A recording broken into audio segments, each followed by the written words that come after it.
तो देखिए, ईरान के खिलाफ अमेरिका का आक्रामक रुख नजर आ रहा है। मध्य पूर्व में दूसरा विमान वाहक पोत भेजेगा अमेरिका, यह तय कर लिया गया है। यूएसएस जेराल्ड फोर्ड को मध्य पूर्व भेजा जाएगा। मध्य पूर्व में पहले से मौजूद है यूएसएस अब्राहम। न्यूयॉर्क टाइम्स के हवाले से यह बड़ी खबर सामने आ रही है।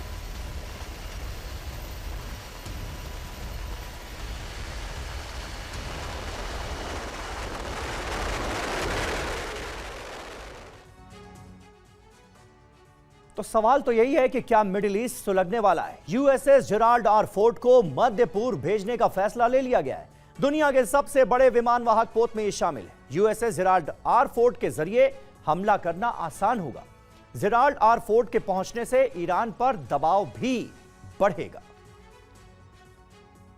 और यूएसएस जेराल्ड आर फोर्ड की ताकत के बारे में भी आपको बता रहे हैं। डेक है इसमें 25 पावर, 2 न्यूक्लियर रिएक्टर का, स्पीड है 56 किलोमीटर प्रति घंटा।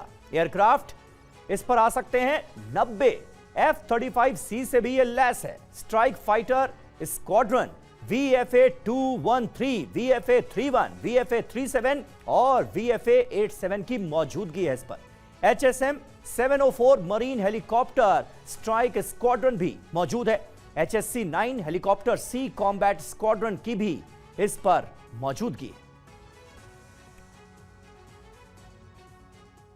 हालांकि अमेरिकी दौरे पर पहुंचे नेतन्याहू और ट्रंप की बातचीत के बाद सकारात्मक संकेत मिल रहे हैं, लेकिन यह एक छलावा साबित हो सकता है, क्योंकि एक तरफ वार्ता की तैयारी हो रही है, दूसरी तरफ ईरान पर शिकंजा कसने के लिए लगातार सैन्य तैनाती अरब सागर में बढ़ाई जा रही है। इजरायल ने भी सुरक्षा चक्रव्यूह 4 स्तरीय कर लिया है, यानी आक्रमण से पहले रक्षा घेरा बना लिया गया है, जिससे ईरान के हर पलटवार को नाकाम किया जा सके। और बाकी का काम अमेरिका के एयरक्राफ्ट कैरियर और बॉम्बर्स कर लेंगे, जो युद्धाभ्यास में जुटे हैं। अब ईरान की घेराबंदी बढ़ाई जा रही, सैन्य तैनाती में इजाफा किया जा रहा है। यूएसएस लिंकन के बाद यूएसएस बुश भी भेजा जा रहा है। सर्विलांस ड्रोन से निगरानी रखी जा रही।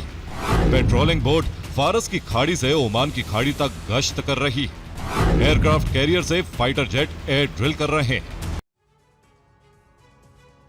और वहीं एक अहम खबर है, जॉर्डन के अमेरिकी बेस में भी हलचल तेज हो गई है। मुवाफ़ाक़ सॉल्टी बेस से हवाई उड़ान की जानकारी सामने आई है।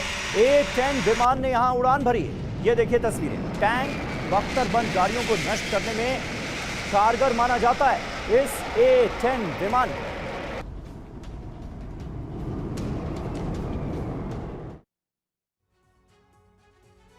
तो क्या जॉर्डन से होगा ईरान पर हमला?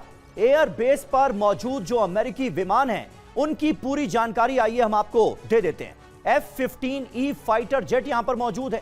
A-10C अटैक विमान यहां पर मौजूद हैं। वॉशिंगटन पोस्ट के हवाले से यह जानकारी सामने आ रही है, यानी यह डिप्लॉयमेंट देखकर तो तैयारी बड़ी नजर आ रही है। जॉर्डन का एयरबेस कितना खास है, यह भी आपको बता देते हैं। ईरान से तनाव के बीच अमेरिकी तैनाती यहां पर कई गुना बढ़ी है। अमेरिका को यहां स्थायी तैनाती और संचालन की अनुमति मिली हुई है। अमेरिका जॉर्डन डिफेंस एग्रीमेंट के तहत इस एयरबेस का संचालन किया जाता है, यानी अमेरिका जॉर्डन के इस बेस को जैसे चाहे वैसे इस्तेमाल कर सकता है। अमेरिकी सैनिक, टेक्नीशियंस और लड़ाकू विमानों की यहां पर तैनाती की गई है, वो भी बड़े पैमाने पर। 14 अप्रैल 2024 को पहले ऑपरेशन ट्रू प्रॉमिस में ईरान ने 150 मिसाइल और 170 ड्रोन का इस्तेमाल किया, जबकि 1 अक्टूबर 2024 को दूसरे ऑपरेशन में 200 मिसाइलें और इतने ही ड्रोन इस्तेमाल किए थे। 13 जून 2025 को तीसरे ऑपरेशन में भी 1000 मिसाइलें और 1000 से ज्यादा ड्रोन थे, यानी तीनों में 1300 के आसपास मिसाइलों और 1400 ड्रोन का इस्तेमाल किया था। जबकि अभी ईरान के पास 3000 से ज्यादा मिसाइलें हैं। ईरान दावा कर चुका है कि वो एक साथ 2000 मिसाइलों से हमला कर सकता है। और देखिए, अमेरिका ईरान की टक्कर को लेकर सबसे बड़ी खबर आपको बता दें। ईरान पर IAEA का बेहद डराने वाला पर्दाफाश सामने आया। ईरान के पास मौजूद है 400 किलो यूरेनियम। एटम बम बनाने की तैयारी में है खामनेई।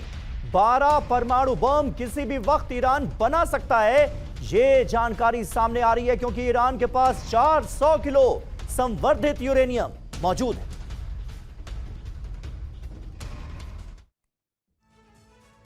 तो इस जानकारी के सामने आने के बाद अमेरिका और खास करके इजराइल में खलबली मची हुई है। ईरान के पास 12 एटम बम, IAEA की चेतावनी। ईरान के पास 400 किलोग्राम यूरेनियम मौजूद है, जो कि 60% तक संवर्धित यूरेनियम है। 12 परमाणु बम किसी भी वक्त ईरान तैयार कर सकता है। नातांज फोर्दो प्लांट में यूरेनियम की मौजूदगी है, पता यह भी चला है। अमेरिकी हमले के बावजूद यूरेनियम सुरक्षित है। परमाणु प्लांट्स के नीचे बचे रह गए यूरेनियम। अमेरिका, इजराइल ईरान को रोकने में जुटे हैं। और याद कीजिए, 12 दिनों की जंग के दौरान जब अमेरिका ने बड़ा हमला किया था ईरान पर, तो दावा किया था ट्रंप ने कि हमने यूरेनियम भंडार खत्म कर दिया ईरान का, लेकिन ऐसा हुआ नहीं है। ट्रंप ईरान की सैन्य घेराबंदी कर रहे हैं, तो वहीं दूसरी तरफ ईरान तेजी से अपनी मिसाइलों का जखीरा भी बढ़ा रहा है, जो इजराइल के लिए बड़ा खतरा है। ऐसे में बेंजामिन नेतन्याहू जल्द से जल्द ईरान के खिलाफ कड़ा एक्शन चाहते हैं। दावा है कि इसी मांग को लेकर इजरायली पीएम वॉशिंगटन पहुंचे थे। व्हाइट हाउस में ट्रंप और नेतन्याहू की बंद कमरे में 3 घंटे तक बैठक हुई। रिपोर्ट्स के मुताबिक इसी बैठक में नेतन्याहू ने ट्रंप के सामने वॉर ब्लूप्रिंट पेश किया। दावा है कि अगर बातचीत नहीं बनी तो ट्रंप बेंजामिन के ब्लूप्रिंट को हरी झंडी दे सकते हैं। व्हाइट हाउस में बंद दरवाजों के पीछे डोनाल्ड ट्रंप और नेतन्याहू के बीच करीब 3 घंटे तक वार्ता हुई, जिसके केंद्र में था ईरान। इस वार्ता में अमेरिकी विदेश मंत्री मार्को रूबियो, रक्षा मंत्री पीट हेग्सेथ, स्टीव विटकॉफ और जेरेड कुशनर भी शामिल थे।